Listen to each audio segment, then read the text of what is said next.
Tu viens de recevoir 100 €, tu as cette somme qui dort sur ton compte bancaire, tu te poses légitimement la question de savoir ce dans quoi tu vas l'investir. Dans cette vidéo, je te partage ma feuille de route pour investir au mieux ces 100 €. Nous jugerons chaque investissement selon 4 critères, que sont la facilité d'apprentissage, combien de temps te faudra-t-il pour comprendre l'investissement que tu vas réaliser, comment ça marche. Le deuxième sera les revenus passifs, cet actif peut-il te rapporter davantage d'argent sans que tu n'aies besoin de le revendre. En 3, nous aurons le risque, quel est le pourcentage de malchance que tu perdes tout. Et en 4, nous aurons les résultats. Combien vaut ton investissement après 10 ans. Fêtant bientôt mes 10 ans dans le monde de l'investissement, je me suis dit que c'était un beau clin d'œil. À ce propos, je m'appelle Hugo Penazzo et après une classe préparatoire HEC et l'école de commerce dans la foulée, je suis orienté vers les fonds d'investissement. Private equity, fusion-acquisition ou encore venture capital ont rythmé mes jours et mes nuits. Alors sans plus tarder, rentrons dans le vif du sujet. La première option est de faire du stock picking, investir dans des actions individuelles. Acheter des actions d'une entreprise qu'on aime peut être excitant, mais est-ce une bonne idée? Déjà, le fait d'évoquer les entreprises que l'on aime suppose qu'il y ait un biais. Tu suis tes émotions dans le cadre de tes investissements. Et tout investisseur chevronné te dira qu'il ne faille pas fonctionner comme ça. My investment decisions and our business decisions don't have emotion in them. We have plenty of emotions for other situations. I mean, it's not that we're unemotional about the people we care about or anything of the sort. But business and investment decisions, if you get emotions in the equation, you're going to do a lot of dumb things. Avant de jeter ton dévolu sur telle ou telle entreprise, il est important que tu analyses ses finances, son marché et son potentiel de croissance. Un bon moyen d'effectuer cette analyse est de regarder l'avis des leaders d'opinion sur le sujet. Tu peux ainsi te rendre sur différents sites boursiers, consulter les notes d'analystes à propos des entreprises en question. Tu peux aller sur le site des entreprises dans la rubrique investisseurs pour analyser les bilans et comptes de résultats pour comprendre un peu mieux quelles sont les finances de l'entreprise en question. Et tu peux enfin analyser les projections des cabinets de conseil quant au développement de l'industrie en question. Alors je te le concède, ça nécessite pas mal de recherche et de maîtrise de ton sujet. La facilité d'apprentissage est donc complexe. Venons-en à la génération de revenus passifs. Peux-tu gagner de l'argent avec les actions que tu détiens? Alors évidemment, si tu les revends plus cher que tu ne les as achetées, c'est un moyen de gagner de l'argent. Le deuxième moyen est de percevoir des dividendes. À la fin de chaque exercice, si l'entreprise gagne de l'argent, elle peut décider d'allouer une partie de ses revenus à ses actionnaires. C'est ainsi que tu pourras toucher ton prorata des bénéfices. Tu pourras donc gagner de l'argent grâce à cette entreprise sans vendre tes parts dans celle-ci. Venons-en désormais aux risques inhérents à ces entreprises. Tu peux potentiellement tout perdre, comme ça a été le cas pour les investisseurs d'Enron ou les Mann Brothers dans les années 2000. Les entreprises ont fait faillite malgré le fait qu'elles paraissent très solides et tout le monde a tout perdu dans l'histoire. Et tes 100 € auraient donc disparu instantanément. A l'inverse, tu aurais pu être très visionnaire en investissant sur une entreprise telle que Nvidia, qui a fait plus 69 000% sur ces 10 dernières années. 100 € placés à l'époque vaudraient aujourd'hui 19 100 €, sans parler des dividendes. Alors comme tu peux le constater, des écarts importants résident entre les entreprises qui ont plus de difficultés de celles qui explosent sur la période. La performance moyenne des 500 entreprises les plus importantes aux États-Unis est de 10,3% par an. Je n'intègre évidemment pas les dividendes ici. Nous pourrions alors nous demander s'il existe une manière pour minimiser ces risques. J'entends par là éviter d'investir dans une entreprise qui risque de faillir en renonçant à une rentabilité qui pourrait être folle.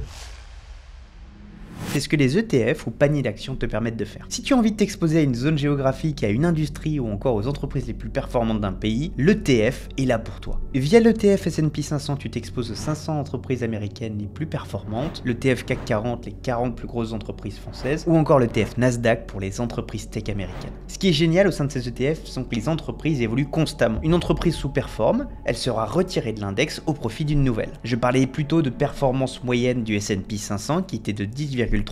En l'occurrence, là t'es permis grâce à un ETF. Cette méthode d'investissement est donc très facile. Tu n'as pas besoin de choisir les actions au cas par cas. Des analystes financiers le font pour toi. Les revenus passifs sont modérés. Seulement certains ETF te versent des dividendes. Mais l'objectif principal est la croissance à long terme. Et enfin, le risque est faible parce que des analystes financiers font constamment évoluer ces classements de manière à te procurer la meilleure rentabilité qui soit, tout en minimisant tes risques. 100 € investis il y a 10 ans vaudraient aujourd'hui 259 €. Finalement, si tu cherches un rendement père de famille, les ETF sont peut-être l'investissement à privilégier pour du long terme. Maintenant, si je te disais qu'il était possible d'investir dans l'immobilier dès 100 €, me croirais-tu ?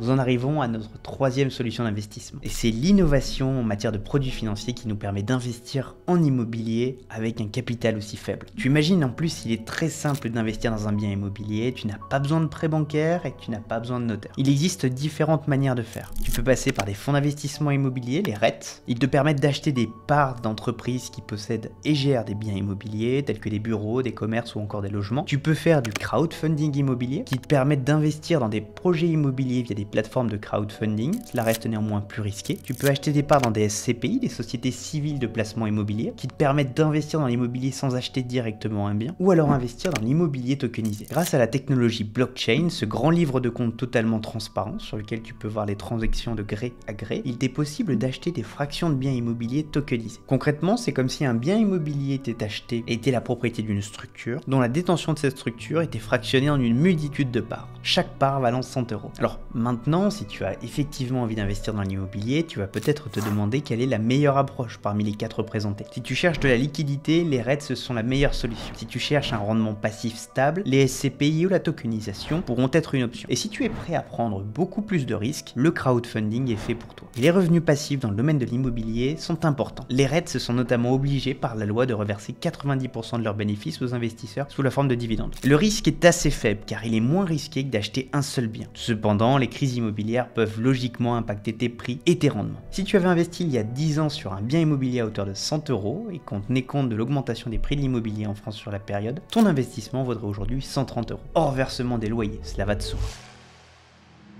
La quatrième option en matière d'investissement, c'est la crypto-monnaie. Alors tu en as probablement entendu parler parce que les gains sont potentiellement énormes. Mais il y a également de gros risques. Tout cela peut être expliqué par le fait que l'industrie soit assez nouvelle. D'où le fait que l'engouement autour de la technologie soit très élevé, mais que l'industrie nécessite une consolidation parce que beaucoup de projets n'apportent rien à l'écosystème. D'où les gros risques et d'éventuelles faillites de projets. Et bien qu'on dise que cette industrie est très risquée, il est possible d'investir sur des valeurs plus ou moins solides. Ce dans quoi tu prendrais le moins de risques demeure être le Bitcoin, la reine des crypto-monnaies. Pour un risque moyen sur l'échelle des crypto-monnaies, les altcoins pourraient être une solution, c'est-à-dire toutes les crypto-monnaies qui ont un sous-jacent qui répondent à un problème mais qui ne sont pas Bitcoin. Et puis enfin, si tu veux un risque maximal, il y a les mêmes coins. Ils ne reposent sur rien, peuvent te générer des performances de dingue sur une journée, en centaines de milliers de pourcents de croissance, comme toutes faire perdre aussi rapidement. Suite à mon parcours en finance traditionnelle, j'ai décidé de partir dans cette industrie et aujourd'hui je suis à la tête d'un club et fonds d'investissement crypto. D'ailleurs, si tu souhaites comprendre davantage de choses aux crypto-monnaies, je t'invite à visionner la formation gratuite qui se trouve dans la description. Pour avoir essayé d'investir sur ces 3 classes d'actifs, je peux t'assurer qu'aujourd'hui je privilégie Bitcoin qui m'offre une certaine tranquillité d'esprit. Je dirais qu'en matière de facilité d'apprentissage, nous serions sur un niveau moyen. Évidemment, avant d'investir, il faudra que tu comprennes le sous-jacent du projet dans lequel tu te positionnes, mais également de sécuriser tes crypto-monnaies de manière à ce que tu ne sois pas la cible de hack. Les revenus passifs de cette industrie sont assez modérés. Grâce au stacking et au yield farming, tu peux générer des intérêts. Concrètement, tu délègues ton argent à quelqu'un qui va le faire travailler pour toi et qui te reversera une partie des bénéfices. Mais ça reste assez risqué. Mieux vaut parfois oublier ces crypto-monnaies et attendre 10 ans pour voir ce qu'elles valent désormais. En matière de risque, nous sommes sur la classe d'actifs la plus élevée et tu as donc plusieurs manières de te positionner vis-à-vis de cela. Si tu es jeune et que tu n'as pas besoin de l'argent qui est investi, tu peux avoir une grande partie de ton portefeuille sur cet actif. Néanmoins, si tu as besoin de sécurité, la diversification est de mise et alors 5% de ton patrimoine devrait être alloué au maximum à cette classe d'actifs. Résultat, après 10 ans d'investissement sur Bitcoin, ton investissement vaudrait aujourd'hui 7029 €, soit plus 53% de croissance annuelle en moyenne. C'est effectivement un gain incroyable,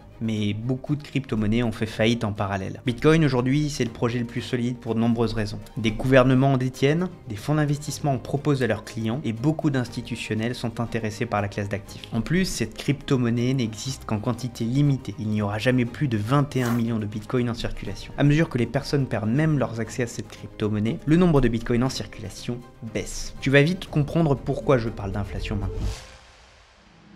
Car le 5e actif dont nous allons parler est l'or, ou plus généralement les métaux précieux. Et en l'occurrence, n'ayant pas trouvé tous les gisements d'or sur la planète Terre, et peut-être qu'il en existe aussi sur d'autres planètes de notre système solaire, nous pouvons partir du postulat qu'aujourd'hui, l'or existe en quantité illimitée. Néanmoins, cela demeure l'un des moyens les plus anciens et les plus fiables pour stocker et protéger ta richesse. L'or est une valeur refuge pour beaucoup. parce que c'est un excellent moyen de protéger ta richesse pendant des périodes d'incertitude, quand l'inflation augmente, quand l'économie est en difficulté ou que nous sommes en guerre. Il n'est pas complexe de comprendre cet actif et de savoir comment y investir. Tu as d'ailleurs 3 manières d'acheter de l'or aujourd'hui, soit via les pièces d'or, les lingots ou encore les bijoux. Je te déconseille les bijoux dans la mesure où la valeur réelle est bien en deçà du prix de vente, la différence étant justifiée par le travail du bijoutier. Quoi qu'il advienne, si tu achètes de l'or physique, il faudra que tu le stockes quelque part, dans un endroit sûr. Un coffre à la banque demeure la meilleure option. L'autre moyen d'investir en or est de détenir un ETF or. Ce sont des fonds qui te permettent d'investir dans cet actif sans le posséder physiquement. Je pense à l'ETF iShares Or. Tu pourras acheter et revendre cet ETF en quelques clics. Évidemment, tu imagines bien que les revenus passifs sont inexistants sur cette classe d'actifs. Cela dit, l'or physique a un grand avantage, le fait qu'il puisse être transporté d'un pays à l'autre et qu'il soit reconnu de tous. Alors je te l'accorde, cette approche est difficile à mettre en œuvre. Cela comporte des risques en matière de vol, mais également comporte des restrictions légales sur le transport transfrontalier de grandes quantités d'or. Alors cela te procure beaucoup de sécurité, je suis d'accord, mais le coût d'opportunité de l'investissement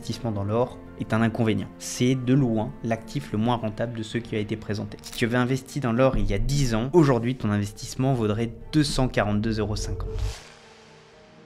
Personnellement, les crypto-monnaies constituent la majeure partie de mon capital. Cependant, je comprends totalement les personnes qui cherchent à diversifier leurs capitaux car nous n'avons pas des objectifs et des situations qui sont les mêmes. C'est ce pourquoi je me force de plus en plus à répartir des petits pourcentages dans d'autres classes d'actifs. Je pense que l'objectif de chaque investisseur est d'équilibrer croissance, stabilité et risque dans son portefeuille. Que tu optes pour le stock picking, un ETF, l'immobilier, les crypto-monnaies ou encore des matières premières, chaque investissement comporte ses avantages et ses inconvénients. Certains sont meilleurs pour faire croître rapidement ton patrimoine, tandis que d'autres sont conçus pour te protéger sur le long terme. En matière d'investissement, le temps est ton meilleur ami, alors n'attends pas pour commencer. Je suis curieux de savoir si tu opteras plutôt pour les crypto-monnaies et les actions pour des gains explosifs avec des gros risques, l'or ou l'immobilier en guise de protection avec une croissance plus lente, ou encore les ETF qui sont les plus équilibrés et les plus faciles pour débuter. Dis-moi en commentaire l'option que tu considères le plus. C'était Hugo pour te servir et n'oublie pas de t'abonner car c'est nous, la nouvelle bourgeoisie.